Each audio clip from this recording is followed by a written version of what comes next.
รถยนต์ Leopard T7 Ultra បានមកដល់ក្នុងស្តុករបស់ក្រុមហ៊ុន Victor Auto រហូតដល់55គ្រឿងសម្រាប់ពុកម៉ែបងប្អូនដែលគាត់កំពុងតែមានតម្រូវការឬក៏ចង់បានរថយន្តជិះមុនចូលឆ្នាំចិនអាចមករកបានឬក៏ check option សម្រាប់រថយន្តរបស់យើងគឺមាននៅក្នុងស្តុក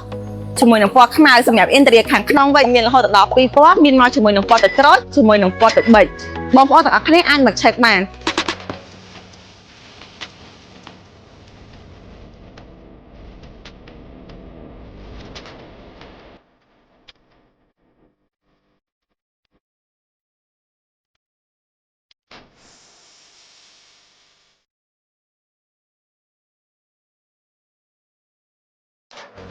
សម្រាប់បងប្អូនទាំងអស់គ្នាដែលគាត់អញ្ជើញមក check option គឺក្រុមហ៊ុនរបស់យើងបានផ្ដល់មកនៅជាមួយនឹងការបញ្ចុះតម្លៃក៏ដូចជាការ promotion ពិសេសពីក្រុមហ៊ុនរបស់យើងមានការថែមជូនកាដូរហូតដល់4មុខបូករួមជាមួយនឹងការធានារហូតដល់3ឆ្នាំអញ្ចឹងកុំឲ្យខាតពេលយូរបងប្អូនទាំងអស់គ្នាអាចអញ្ជើញមក check ពណ៌ក៏ដូចជា check option របស់រថយន្ត Leopard T7 Ultra ទាំងអស់គ្នាព័ត៌មានឲ្យកាន់តែលម្អិតពុកម៉ែបងប្អូនទាំងអស់គ្នាអាចធ្វើការឆាតចូល page ឬក៏ Telegram របស់ក្រុមហ៊ុន Victor Auto ផ្ទាល់សូមអរគុណសូមជម្រាបលា